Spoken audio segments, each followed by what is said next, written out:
The morning sun casts long, sharp shadows across the ancient stone streets of Jerusalem. Jesus begins his arduous journey, carrying the heavy, rough-hewn wooden cross upon his shoulders. He moves with a steady, deliberate pace, despite the crushing weight of the timber. Roman soldiers flank him on both sides, their armor glinting in the harsh morning light. Their heavy boots kick up thick clouds of choking dust into the dry air.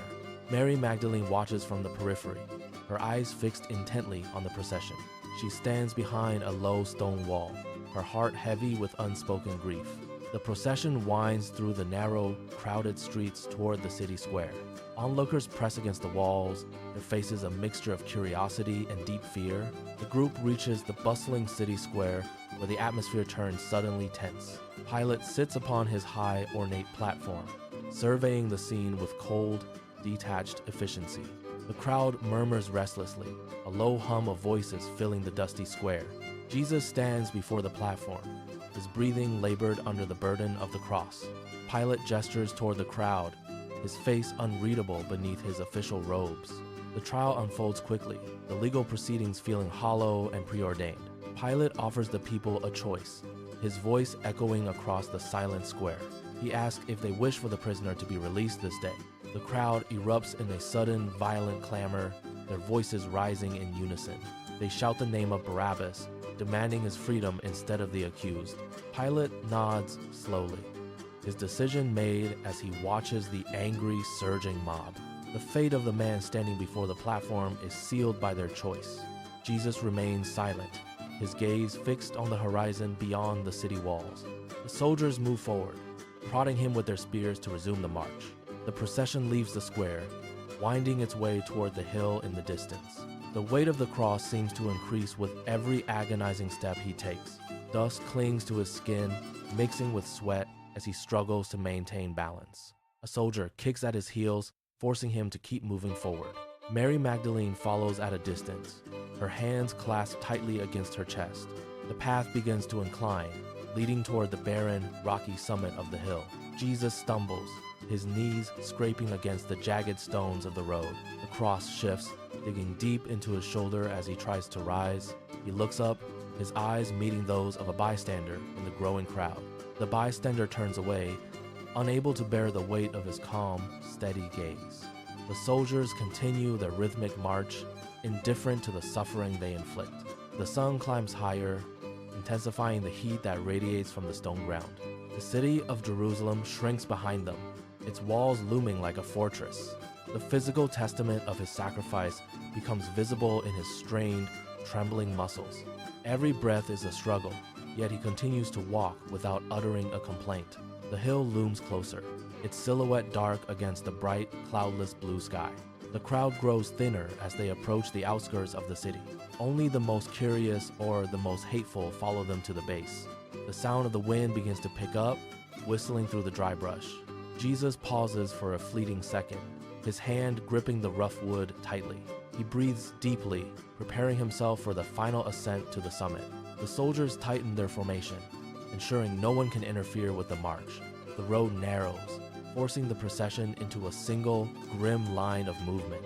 The shadow of the hill stretches out to meet them, cooling the air. The journey toward Golgotha reaches its final, inevitable stage as they begin climbing. The cross feels like an anchor, pulling him toward the earth with every step. He looks toward the summit, where the wooden stakes wait for their burden.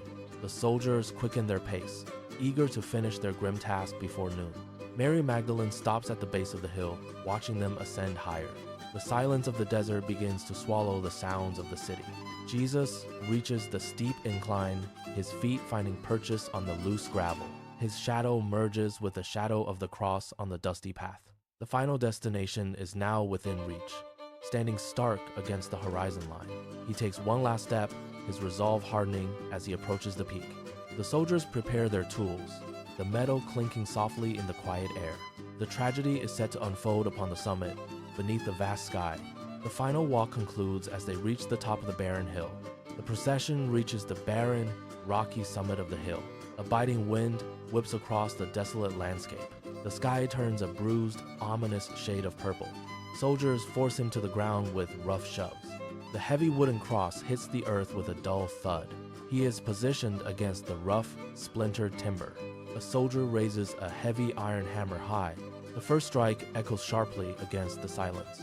The world seems to hold its breath in anticipation. The cross is hoisted upright with a violent heave. It settles into the deep, pre-dug hole with a jolt. The crowd below watches in a state of stunned shock. His breathing becomes shallow and ragged in the cold air.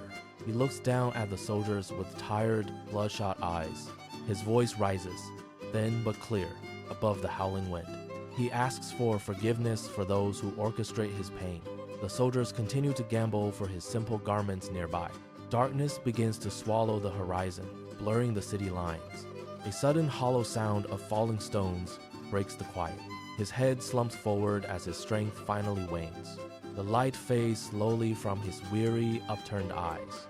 He utters his final words, a whisper lost to wind. A sudden, violent tremor shakes the foundation of the hill. The crowd begins to disperse in a panicked, silent rush. Only a few faithful remain, huddled against the encroaching dark. A heavy, lingering silence settles over the desolate peak.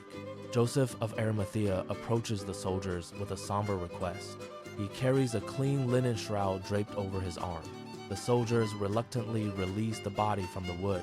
They lower him gently onto the cold, unforgiving stone ground. Joseph wraps the body carefully in the white linen cloth. He signals to his companions to help carry the burden. They walk slowly down the winding path toward the garden. The entrance to a nearby cave looms in the shadows. They place him inside the cool, quiet stone tomb. Joseph wipes sweat and dust from his furrowed, tired brow. He steps back to survey the final resting place. A massive, circular boulder is rolled across the entrance. The stone seals the tomb with a final, grinding sound. The city of Jerusalem returns to its mundane, daily rhythms. Merchants reopen their stalls as if nothing has changed. The memory of the day remains etched into the landscape. A single candle flickers in a window overlooking the hill. The transformation of the world has already begun in secret. Shadows stretch long across the entrance of the sealed tomb. The wind carries a promise of something yet to come. The silence of the grave holds a profound, hidden power. The story echoes far beyond the quiet, shadowed mountainside.